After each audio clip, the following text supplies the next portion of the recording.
শিক্ষার্থী বন্ধুরা আসসালামু আলাইকুম। আশা করছি তোমরা সকলেই ভালো আছো। আজকে আমরা রাইট ফর্মস অফ ভার্ব নিয়ে আলোচনা করব। তো প্রথমেই আমরা দেখব রাইট ফর্মস অফ ভার্ব বলতে আমরা কি বুঝি। সো আমরা যদি রাইট ফর্মস অফ ভার্ব এই ওয়ার্ডস মানে ফ্রেজটাতে দেখি, দেখো এখানে তিনটা জিনিস আছে। একটা হচ্ছে রাইট, ওকে, একটা হচ্ছে ফর্মস এবং আরেকটা হচ্ছে ভার্ব। তার মানে ভার্বের রাইট ফর্ম অর্থাৎ ভার্বের সঠিক ফর্মকে বলা হয় right forms of verb. That means নিশ্চয়ই তোমার যে সেন্টেন্সগুলো দেওয়া থাকবে কোশ্চেনে, সেটার হয়তো ভার্বটা তোমার রং থাকবে, ঠিক আছে, অথবা এটা ইনকারেক্ট থাকবে। এখন তোমাকে এটাকে রাইট করে লিখতে হবে। এই টপিকটাকেই বলা হচ্ছে রাইট ফর্মস অফ ভার্ব। যেমন আমরা যদি এই এক্সাম্পলটা খেয়াল করি, দেখো বলেছে he go to school daily. So এই যে ব্র্যাকেটের ভার্বটা আছে, এই ভার্বটা কিন্তু মানে এটা রং আছে, তোমাকে রাইট করে লিখতে হবে। তো আমরা জানি যে এটা কি হবে, হি গোজ টু স্কুল ডেইলি। এই যে ভার্বটা রং ছিল, আমি রাইট করে লিখলাম, এই টপিকটাকেই বলছি আমরা right forms of verb. Similarly দেখো এটা হবে দে আর স্লিপিং নাও। এই যে দে are sleeping now, are sleeping, তাহলে ছিল, দেখো ব্র্যাকেটে ছিল তোমার এটা স্লিপ, কিন্তু আমার রাইট হলো আর স্লিপিং। সো এইভাবে তোমার ভার্বটা ব্র্যাকেটে দেওয়া থাকবে এবং ওই ব্র্যাকেটের ভার্বটাকে তোমাকে সঠিক করে লিখতে হবে। এটাই হচ্ছে রাইট ফর্মস অফ ভার্ব। এখন আমরা আমাদের রুল নাম্বার 1-এ চলে যাব। সো প্রথমেই দেখো রুল নাম্বার 1-এ কী বলছে। আমরা প্রথমে একটা এক্সাম্পল খেয়াল করব। The sun rises in the east, যে সূর্য পূর্ব দিকে উঠে। ওকে, তো এইটা তো হচ্ছে প্রেজেন্ট ইনডিফিনিট টেন্স, রাইট? এটা কি, এটা একটা প্রেজেন্ট ইনডিফিনিট টেন্স। এবং আমরা কি জানি, দেখো তো তুমি যদি প্রেজেন্ট ইনডিফিনিট টেন্সের স্ট্রাকচারটা একটু খেয়াল করো, দেখো এখানে আছে rises. That means present indefinite টেন্সে সবসময় ভার্বের বেস ফর্ম বসে এবং কিছু ক্ষেত্রে ভার্বের সাথে এস বা ইএস বসে। এখন কখন এস বা ইএস বসে আমরা জানি, থার্ড পারসন সিঙ্গুলার নাম্বার হলে ভার্বের সাথে এস বা ইএস বসে। এখন আমরা একটু দেখো, আমরা একটা জিনিস দেখব, সেটা হচ্ছে প্রেজেন্ট ইনডিফিনিট টেন্স কখন হয়। তো দেখো এখানে বলেছে present indefinite tense indicates any habit. খুবই গুরুত্বপূর্ণ, এটা একটা অভ্যাস বোঝায়। দেন বলছে repeated action. What does it mean repeated action? Repeated action অর্থ হচ্ছে যে কাজটা রিপিটেডলি ঘটে, মানে বারবার ঘটে।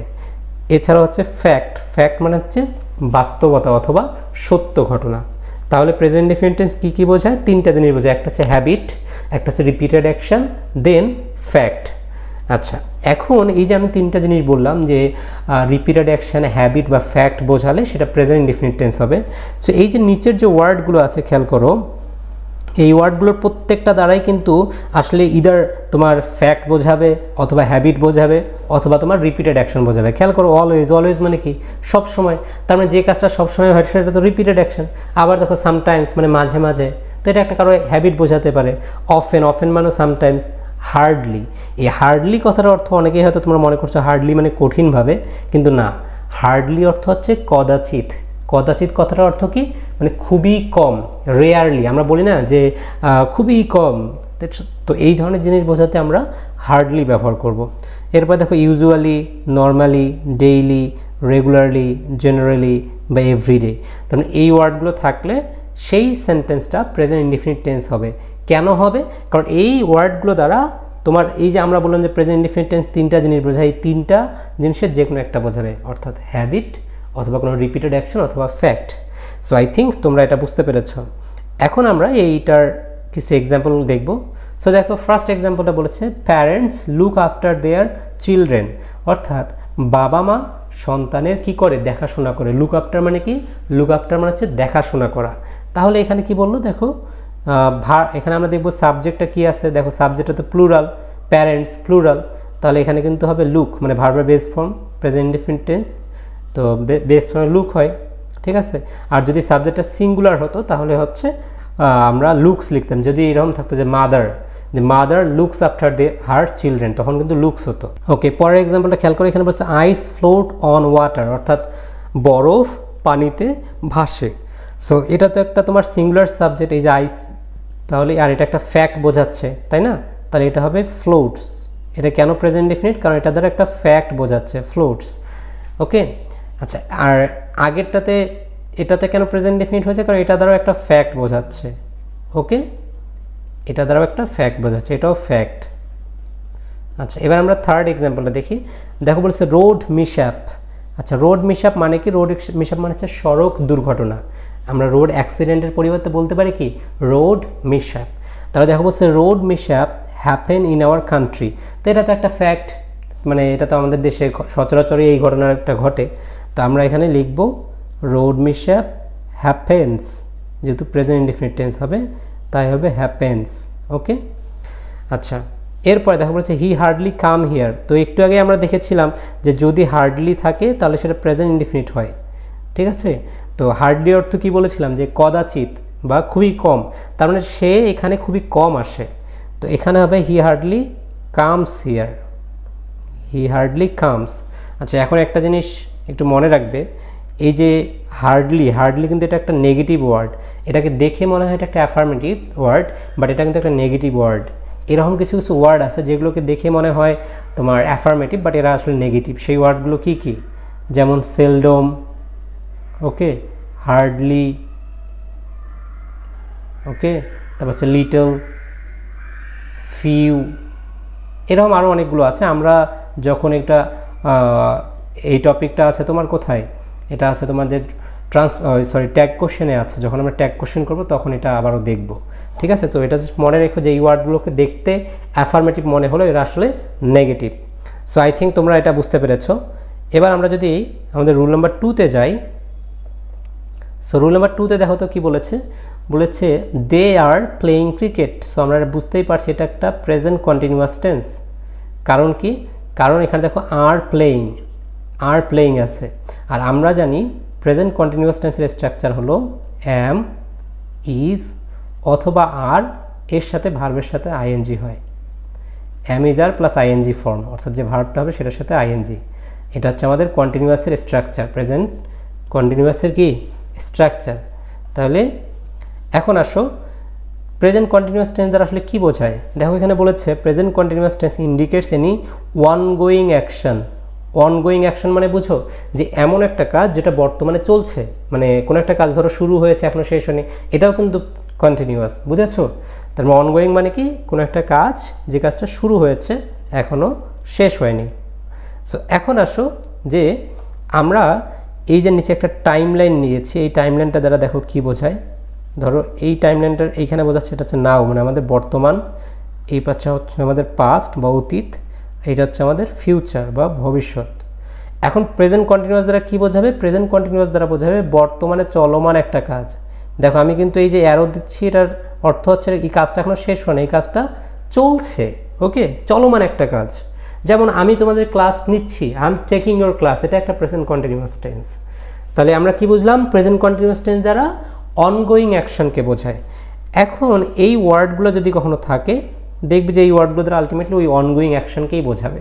সেই ওয়ার্ডগুলো কী কী খেয়াল করো, now, at present, at this moment, day by day and gradually. তাহলে এই 5টা ওয়ার্ড যদি কোনো সেন্টেন্সে থাকে সেটা সাধারণত প্রেজেন্ট কন্টিনিউয়াস হবে। বুঝতে পেরেছো কি বললাম? এই 5টা ওয়ার্ড যদি তুমি কোথাও পাও তাহলে সেই সেন্টেন্সটা প্রেজেন্ট কন্টিনিউয়াস হবে। কেন হবে? কারণ এই 5টা ওয়ার্ড দ্বারা আলটিমেটলি ওই যে অনগোয়িং অ্যাকশনকে বোঝায়। সো চলো আমরা কিছু এক্সাম্পল দেখি। তো দেখো এখানে প্রথম এক্সাম্পলটাতে বলেছে হি রাইট আ লেটার নাও। তো এই যে নাও আছে, নাও অর্থ কি এখন, তার মানে সে এখন একটা চিঠি লিখছে।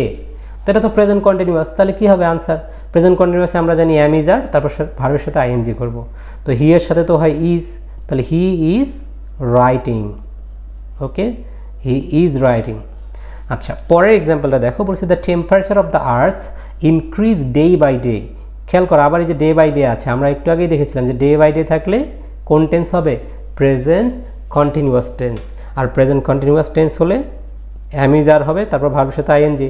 তো এখানে সাবজেক্টটা দেখতে হবে আমাদের। সাবজেক্টটা কি? সাবজেক্ট হচ্ছে দ্য টেম্পারেচার, ঠিক আছে, তাপমাত্রা। তো টেম্পারেচার তো সিঙ্গুলার, এই জন্য আমরা নিব is, the temperature is increasing, the temperature is increasing, okay. আচ্ছা এছাড়াও আমরা আরেকটা ওয়েতেও বুঝতে পারি যে এটা যে প্রেজেন্ট কন্টিনিউয়াস হবে সেটা কিভাবে বুঝবো। তুমি খেয়াল করো সেন্টেন্সটার অর্থ হচ্ছে যে পৃথিবীর তাপমাত্রা দিন দিন বাড়ছে বা বেড়েই চলছে। তো বাড়ছে মানে কি বলো তো? বাড়ছে মানে ওই কাজটা শুরু হয়েছে বাট এখনো শেষ হয়নি। তো আমি তো তোমাদের একটু আগেই বললাম যে যে কাজটা শুরু হয়েছে এখনো শেষ হয়নি সেটা প্রেজেন্ট কন্টিনিউয়াস হবে, ওকে। তো এইভাবে কিন্তু আমরা চিনতে পারি। এরপরের এক্সাম্পলটাতে খেয়াল করো, বলেছে I watch TV at this moment. So এই যে দেখো অ্যাট দিস মোমেন্ট আছে, তাহলে এটা হবে আই অ্যাম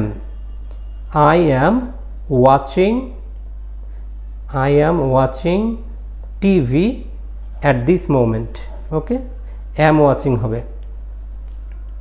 ওকে, লাস্ট পার্টটা দেখো এখানে কিন্তু তোমার ওই যে now, at present, at this moment এগুলো কোনো কিছুই নেই এই এক্সাম্পলটাতে। কিন্তু খেয়াল করো এখানে বলছে স্টপ টকিং, যে কথা বলা বন্ধ করো।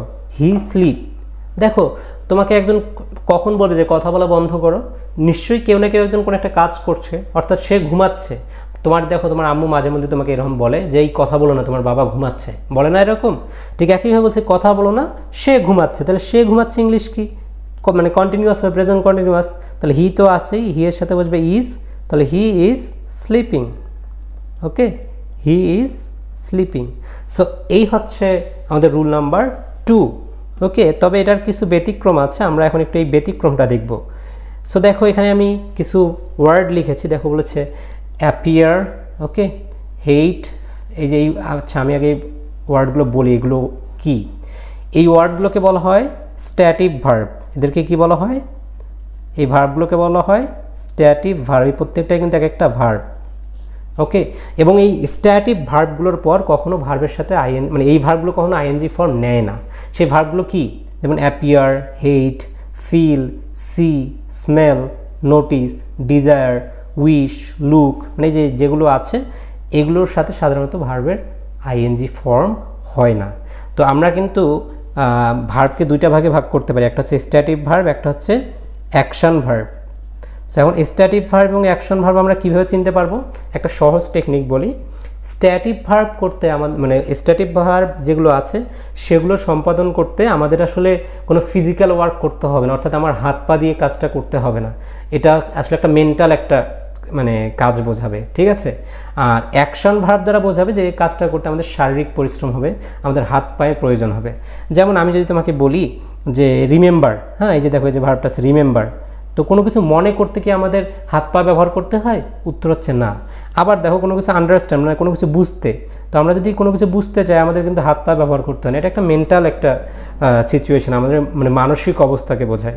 তাহলে এই ধরনের ভার্বগুলোকে আমরা বলবো স্ট্যাটিভ ভার্ব। আর এই স্ট্যাটিভ ভার্বগুলোর পর ভার্বের সাথে আইএনজি বসে না। দ্যাট মিনস এগুলোর প্রেজেন্ট কন্টিনিউয়াস কিন্তু হবে না। যেমন খুবই মজার একটা এক্সাম্পল দেখো, আমরা কিন্তু পৃথিবীতে সবাই এই সেন্টেন্সটা আমাদের প্রিয় মানুষকে বলি যে আই লাভ ইউ। তুমি কি কখনো শুনেছো যে কেউ বলে আই এম লাভিং ইউ? বলে না। কেন বলে না বলো তো?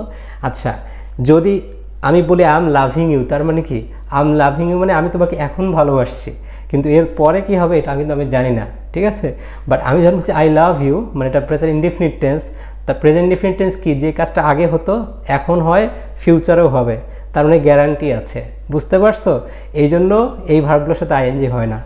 যাই হোক, একটু ফান করে বললাম, বাট এটা মনে রাখবা এভাবে যে এই ভার্বগুলোর সাথে আইএনজি হয় না। তাহলে আই এম লাভিং ইউ কিন্তু হবে না। একইভাবে পরের এক্সাম্পলটা দেখো, বলছে আই নো হিম, এটা কিন্তু হবে না যে আই এম নোয়িং হিম। কেন? কারণ নো এর সাথে আইএনজি বসবে না। আবার খেয়াল করো, বলেছে দেখো আই আন্ডারস্ট্যান্ড দ্য ম্যাটার নাও। দেখো এখানে কিন্তু নাও আছে, কি এখানে নাও আছে, তারপরেও কেন ভার্বের সাথে আইএনজি হলো না? কারণ আন্ডারস্ট্যান্ড হচ্ছে একটা স্ট্যাটিভ ভার্ব, আর স্ট্যাটিভ ভার্বগুলোর সাথে আইএনজি বসে না। সো এইটা কিন্তু খুবই গুরুত্বপূর্ণ এবং এটা অনেকেই কিন্তু এটা জানে না। সেই ভার্বগুলো তুমি মুখস্থ করে ফেলবে, ঠিক আছে? ওকে, অলরাইট, আমরা এখন রুল নাম্বার 3-তে যাব। দেখো রুল নাম্বার 3-তে কী বলছে। রুল নাম্বার 3-তে প্রথমে একটা এক্সাম্পল আছে, খেয়াল করো, বলেছে he has completed the work. So এটা আমরা দেখেই বুঝতে পারছি এটা হচ্ছে প্রেজেন্ট পারফেক্ট টেন্স। কীভাবে? এই যে হ্যাজ কমপ্লিটেড দেখে, কারণ আমরা জানি প্রেজেন্ট পারফেক্ট টেন্সের স্ট্রাকচার হলো হ্যাভ অথবা হ্যাজ, এরপর ভার্বের পাস্ট পার্টিসিপল ফর্ম বা V3 ফর্ম থাকে। সো আমরা যদি কোনো সেন্টেন্সে হ্যাভ হ্যাজ এরপর যদি আমরা V3 পাই, সেই সেন্টেন্সটা হয় প্রেজেন্ট পারফেক্ট টেন্স। এখন আসো প্রেজেন্ট পারফেক্ট টেন্স দ্বারা আসলে কী বোঝায়। দেখো বলছে প্রেজেন্ট পারফেক্ট টেন্স ইন্ডিকেটস আ কমপ্লিটেড অ্যাকশন, তার মানে একটা সম্পূর্ণ হওয়া কাজকে বোঝায়। ওকে, দ্যাট হ্যাজ অ্যান ইম্প্যাক্ট নাও, যেটার আসলে একটা বর্তমানে সেটার একটা কি থাকবে? ইম্প্যাক্ট থাকবে। এই ইম্প্যাক্ট থাকাটার অর্থ কি? ধরো আমি তোমাকে একটা এক্সাম্পল দিই, যে আমাদের টাইম লাইনটা ধরো, এটা হচ্ছে আমাদের নাও, এটা হচ্ছে আমাদের পাস্ট, আর এটা হচ্ছে আমাদের ফিউচার। এখন এখানে ধরো আমি কোনো একটা কাজ, এই যে আমার একটা কাজ, এই জায়গায় আমার কাজটা ধরো শেষ হয়েছে, ঠিক আছে, কাজটা কি শেষ হয়েছে, কিন্তু সেই কাজটার ইফেক্ট বা এটার ইম্প্যাক্ট বর্তমানে থাকবে। সেই কাজটার কি ইম্প্যাক্ট যদি বর্তমানে থাকে সেটা হবে প্রেজেন্ট পারফেক্ট। এখন এটা আসলে অনেকেই বুঝতে পারছো না, একটা এক্সাম্পল দিয়ে বুঝিয়ে দিই। ইম্প্যাক্ট থাকা মানে কি, ধরো তোমাকে আমি জিজ্ঞাসা করলাম যে এই তুমি কি ব্রেকফাস্ট করেছো, চলো আমার সাথে ব্রেকফাস্ট করো। তখন তুমি বললে স্যার আমি তো মাত্রই ব্রেকফাস্ট করে এসেছি, আমি কিন্তু এখন আর খাবো না। তো এই যে তুমি বললে যে আমি মাত্রই ব্রেকফাস্ট করে এসেছি, দ্যাট মিনস তোমার ব্রেকফাস্টটা হয়েছে, কিন্তু সেটার ইম্প্যাক্ট কি, সেটার ইম্প্যাক্ট হচ্ছে you are not hungry now, তুমি এখন কিন্তু আর ক্ষুধার্ত না। In that case you can say I have taken breakfast. বুঝতে পেরেছো? তাহলে আই হ্যাভ টেকেন ব্রেকফাস্ট মানে কি, আমি ব্রেকফাস্ট আগেই করেছি কিন্তু সেটার ইম্প্যাক্ট বর্তমানে আছে। I am not hungry now. So now I think you understand the example. So এরপরে দেখো এখানেও কিছু ওয়ার্ড আছে, যেই ওয়ার্ডগুলো থাকলে প্রেজেন্ট পারফেক্ট টেন্স হবে। সেই ওয়ার্ডগুলো হচ্ছে, দেখো এই ওয়ার্ডগুলো হচ্ছে আমাদের already, just, just now, recently, yet, ever, lately. তাহলে এই যে ওয়ার্ডগুলো, এই ওয়ার্ডগুলো থাকলে প্রেজেন্ট পারফেক্ট টেন্স হবে। এখন আমরা এটা আসলে কিভাবে মনে রাখবো? এই ওয়ার্ডগুলো মনে রাখার একটা দারুণ একটা টেকনিক আছে। সেই টেকনিকটা কি, দেখো টেকনিকটা হচ্ছে আমাদের, দেখো ইসলাম ধর্মে এমন একজন ফেরেশতা আছে যে ফেরেশতাকে আমরা সবাই ভয় পাই। সেই ফেরেশতার নাম কি? আজরাইল। হ্যাঁ, আমরা আজরাইলকে যমদূতের মতো ভয় পাই, আমাদের মৃত্যুর ফেরেশতা। তো এই আজরাইলের মাধ্যমে আমরা এই ওয়ার্ডগুলো মনে রাখবো কিভাবে? দেখো এই A for already, J for just and just now, R for recently, আর এটা তো বোঝাচ্ছে অলরেডি বলেছি। দেন এই ওয়াই দ্বারা বোঝাচ্ছে ইয়েট, ওকে, ই দ্বারা বোঝাচ্ছে এভার, অ্যান্ড এল দ্বারা বোঝাচ্ছে, এই যে এল দ্বারা বোঝাচ্ছে লেটলি। তাহলে কীভাবে মনে রাখবো? আজরাইল, ওকে, আজরাইলের এ হচ্ছে অলরেডি, জে হচ্ছে জাস্ট অ্যান্ড জাস্ট নাও, আর হচ্ছে রিসেন্টলি, ওয়াই হচ্ছে ইয়েট, ই হচ্ছে এভার এবং এল হচ্ছে লেটলি। তাহলে এই ওয়ার্ডগুলো থাকলে সেটা কিন্তু প্রেজেন্ট পারফেক্ট টেন্স হবে। এখন আরেকটা জিনিস ক্লিয়ার করি, অনেকেই ভাবছো যে লেটলি অর্থ হচ্ছে দেরি করে। নো, লেটলি অর্থ কিন্তু দেরি করে না, লেট মানে দেরি করে, ঠিক আছে, কিন্তু লেটলি মানে হচ্ছে রিসেন্টলি বা সাম্প্রতিক সময়ে। ওকে, মনে থাকবে এটা। লেটলি মানে কি? লেটলি মানে রিসেন্টলি। সো এই ওয়ার্ডগুলো আমরা ভালো করে মুখস্থ করবো। এই ওয়ার্ডগুলো থাকলে সেটা প্রেজেন্ট পারফেক্ট টেন্স হবে। আমরা কিছু এক্সাম্পল দেখি, খেয়াল করো। এখানে প্রথমে বলেছে I receive your letter just now. তুমি দেখবে বিভিন্ন ধরনের যে ইনফর্মাল লেটারগুলো আছে, সেই ইনফর্মাল লেটারগুলোতে আমরা এই সেন্টেন্সটা বেশি ব্যবহার করি। সো খেয়াল করো এখানে কি আছে, এখানে আছে জাস্ট নাও। তো আমরা মাত্রই বলেছি যে জাস্ট নাও থাকলে প্রেজেন্ট পারফেক্ট হবে। এখন প্রেজেন্ট পারফেক্টে তো হ্যাভ, হ্যাজ, তারপর V3, তো আই এর সাথে হ্যাভ হবে। তাহলে I have received, I have কি রিসিভড। এখন অনেকেই বলতে পারে যে স্যার আপনি তো মাত্রই বললেন যে নাও থাকলে প্রেজেন্ট কন্টিনিউয়াস হয়, কিন্তু এখানে কিন্তু শুধু নাও নেই, এখানে আছে জাস্ট নাও। জাস্ট নাও কিন্তু পুরোটা একটা পার্ট। হ্যাঁ, তাহলে এই জাস্ট নাও থাকলে আমরা প্রেজেন্ট পারফেক্ট করবো, আর যদি শুধু নাও থাকে তাহলে প্রেজেন্ট কন্টিনিউয়াস করব। ওকে, পরের এক্সাম্পলটা আমরা খেয়াল করি। দেখো বলছে have you ever be to abroad. এই দেখো কি আছে, এভার। তো এভার থাকলে কি হয়? এভার থাকলে প্রেজেন্ট পারফেক্ট হয়। আর যেহেতু আমাদের অলরেডি হ্যাভ এখানে ইউজ করা হয়ে গেছে, তাহলে এখানে মেইন যে ভার্বটা আছে, মেইন ভার্বের V3 হবে। তাহলে have you ever been. Okay, abroad মানে কি? অ্যাব্রোড মানে হচ্ছে বিদেশ। অ্যাব্রোড অর্থ কি? অ্যাব্রোড অর্থ হচ্ছে বিদেশ। আচ্ছা, এখন এখানে একটা জিনিস অনেকেই এই জিনিসটা জানো না, এই যে বি মানে বিটা হয়ে গেলো বিন। তুমি অনেক জায়গায় এই এক্সাম্পলটা দেখবে যে have you ever been or have you ever gone. এই বিন এবং গনের মধ্যে কি পার্থক্যটাকে তুমি জানো? এই দুটোর মধ্যে কিন্তু একটা ছোট্ট একটা পার্থক্য আছে। ধরো একটা প্লেস হচ্ছে এই যে এ, এটা ধরলাম একটা প্লেস হচ্ছে এ আর একটা প্লেস হচ্ছে বি। সো আমি যখন এ থেকে বিতে গেলাম, এটাকে আমি সিম্পলি বলতে পারি গো বা gone, I have gone there, just সেখানে যাওয়া। আর বিন মানে সেখানে গিয়ে কিন্তু আবার ফেরত আসা। বিন অর্থ কি? সেখানে গিয়ে আবার ফেরত আসা। অর্থাৎ গো মানে শুধু যাওয়া বোঝায়, আর বিন মানে গিয়ে আবার ফেরত আসা বোঝায়। আচ্ছা, যাই হোক, এটা একটু তোমাদেরকে এমনিতেই বললাম। আমরা পরের এক্সাম্পলটা খেয়াল করি। দেখো এখানে বলেছে দ্য ম্যাচ অলরেডি স্টার্টেড দেখো অলরেডি আছে, আর আমরা দেখেছি অলরেডি থাকলে প্রেজেন্ট পারফেক্ট টেন্স হয়, তাহলে এটা হবে the match has already started, has already started, present perfect. Okay, আচ্ছা last but not the least, দেখো এই এক্সাম্পলটাতে কী বলেছে, I not take dinner yet, এই যে ইয়েট আছে, ইয়েট থাকলে আমরা প্রেজেন্ট পারফেক্ট টেন্স করব, দ্যাটস ওয়াই এটা হবে আই হ্যাভ নট টেকেন, যেহেতু নেগেটিভ আছে তাহলে হ্যাভের পর নট বসবে, তাহলে I have not taken dinner yet. Okay alright, আমরা আই থিঙ্ক যে তোমরা এটা বুঝতে পেরেছো, এবং আমাদের কিন্তু অলরেডি 3টা রুল শেষ। আজকে আমরা আর একটা রুল দেখবো, দেখি আমাদের আজকের এই ক্লাসটা শেষ হয়ে যাবে, আমরা পরবর্তী ক্লাসে অন্যান্যগুলো আলোচনা করব। সো চলো দেখো এই রুলটা কি বলছে। এখানে বলেছে দেখো it has been raining for 3 days, তাহলে যে হ্যাজ বিন রেইনিং এটা দেখে আমরা বুঝতে পারছি এটা কি টেন্স, এটা হচ্ছে প্রেজেন্ট পারফেক্ট কন্টিনিউয়াস টেন্স, কারণ প্রেজেন্ট পারফেক্ট কন্টিনিউয়াস টেন্সে হ্যাভ বিন অথবা হ্যাজ বিনের পর, হ্যাভ বিন অথবা হ্যাজ বিনের পর ভার্বের সাথে কি বসে, আইএনজি ফর্ম বসে, এটাকে বলা হয় প্রেজেন্ট পারফেক্ট কন্টিনিউয়াস। আচ্ছা দেখো এখানে প্রেজেন্ট পারফেক্ট কন্টিনিউয়াসের ডেফিনেশনটা কি বলছে, যে present perfect continuous tense indicates any action that was started in the past, মানে যে কাজটা অতীতে শুরু হয়েছে, অ্যান্ড হ্যাজেন্ট ফিনিশড ইট, এবং এখনও শেষ হয়নি। অ্যান্ড খুবই গুরুত্বপূর্ণ একটা জিনিস বলেছে, দেখো যে টাইম ইজ মেনশনড, অর্থাৎ এখানে একটা সময় উল্লেখ করা থাকবে। আমি একটু এই জিনিসটা তোমাদের আর একটা এক্সাম্পল দিয়ে বুঝিয়ে দিই। দেখো এখানে বলেছে, ধরো এটা হচ্ছে আমাদের নাও, এটা হচ্ছে আমাদের পাস্ট, আর এটা হচ্ছে আমাদের ফিউচার। আচ্ছা আমি একটু কালারটা চেঞ্জ করি। সো এটা হচ্ছে আমাদের পাস্ট, এটা নাও, এবং এটা হচ্ছে আমাদের ফিউচার। ওকে, এখন আসো প্রেজেন্ট কন্টিনিউয়াস বলতে, আমরা প্রেজেন্ট কন্টিনিউয়াসের কথা মনে আছে তো, প্রেজেন্ট কন্টিনিউয়াস বলতে বোঝায় সিম্পলি কোনো একটা কাজ চলছে, like I am taking your class, যেটা বললাম যে আমি তোমাদের ক্লাস নিচ্ছি, এটা প্রেজেন্ট কন্টিনিউয়াস।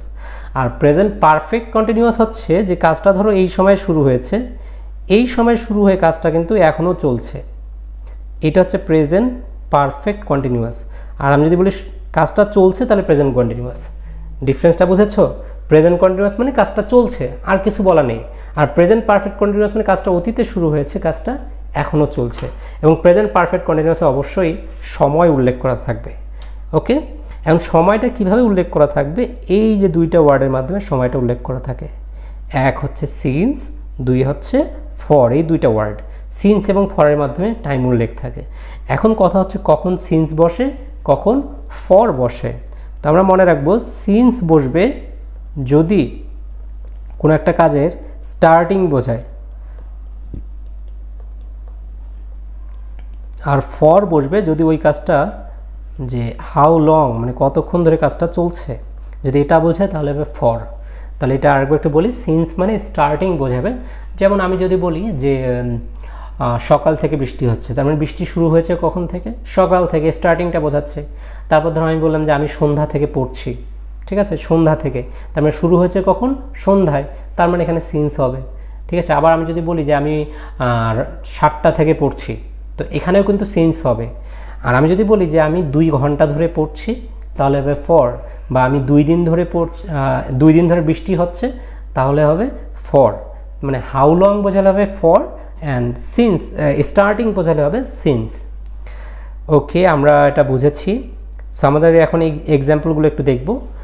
দেখো এখানে বলেছে ইট রেইন সিন্স মর্নিং, এই দেখো সময় উল্লেখ করা আছে, সিন্স এবং সময় উল্লেখ করা আছে, তার মানে এটা হবে প্রেজেন্ট পারফেক্ট কন্টিনিউয়াস।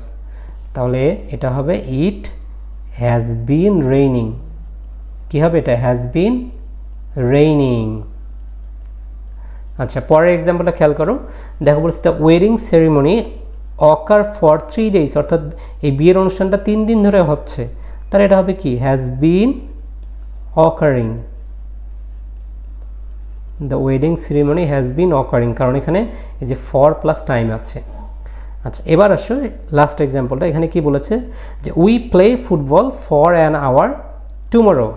আচ্ছা এখন এখানে একটা বিষয় আছে, এই জিনিসটা আমরা অনেকেই মানে ভুল করে আমরা মনে করি যে সিন্স বা ফর থাকলে সবসময় প্রেজেন্ট পারফেক্ট কন্টিনিউয়াস হবে, কিন্তু না, এটা আসলে যে কোনো পারফেক্ট কন্টিনিউয়াসই হতে পারে, অর্থাৎ present perfect continuous, past perfect continuous এবং ফিউচার পারফেক্ট কন্টিনিউয়াস। কেন? কারণ সিন্স বা ফর দ্বারা যদি অতীতের একটা কাজকে বোঝায়, যে কাজটা অতীতে শুরু একটা নির্দিষ্ট সময় পর্যন্ত চলছিল, তাহলে তো তখন আর হ্যাজ বিন হবে না, মানে প্রেজেন্ট পারফেক্ট কন্টিনিউয়াস হবে না, সেটা কিন্তু তখন পাস্ট হয়ে যাবে। ঠিক আছে, যেমন আমরা লাস্ট যে এক্সাম্পলটা দেখলাম, দেখো এখানে কিন্তু টুমোরো আছে। সো টুমোরো মানে কি? আগামীকাল। তার মানে এটা তো কাজটা এখন হচ্ছে না, মানে এটা আগামীকাল হবে। তো আগামীকাল যখন মানে আগামীকাল যেহেতু হতে থাকবে, তার মানে এটা ফিউচার পারফেক্ট কন্টিনিউয়াস। তার মানে ফিউচার পারফেক্ট কন্টিনিউয়াসের এক্সাম্পল স্ট্রাকচার ফলো করতে হবে, অর্থাৎ উই শ্যাল হ্যাভ বিন বা উইল হ্যাভ বিন একই কথা, we shall have been playing. কিন্তু এখানে খেয়াল করো, যদি টুমোরো ওয়ার্ডটা যদি না থাকতো তাহলে কিন্তু আমরা লিখতে পারতাম যে উই হ্যাভ বিন প্লেয়িং। যেহেতু টুমোরো আছে মানে ও ফিউচারের টাইমকে বোঝাচ্ছে, এই জন্য ফিউচার পারফেক্ট কন্টিনিউয়াস হবে। এখন টুমোরো না থেকে যদি এখানে ইয়েস্টারডেই থাকতো তাহলে কিন্তু হতো কি, তখন হতো যে উই হ্যাড বিন প্লেয়িং। কারণ কি, অতীতের সময়কে বোঝাচ্ছে এবং সময় উল্লেখ আছে। তো এই ছিল আমাদের প্রেজেন্ট পারফেক্ট কন্টিনিউয়াস, এবং এই প্রেজেন্ট পারফেক্ট কন্টিনিউয়াসের মাধ্যমে আমরা আজকে এখানে শেষ করলাম। ইনশাআল্লাহ আগামী ক্লাসে তোমাদের সাথে আবারও দেখা হবে। সবাই ভালো থাকো, আল্লাহ হাফেজ।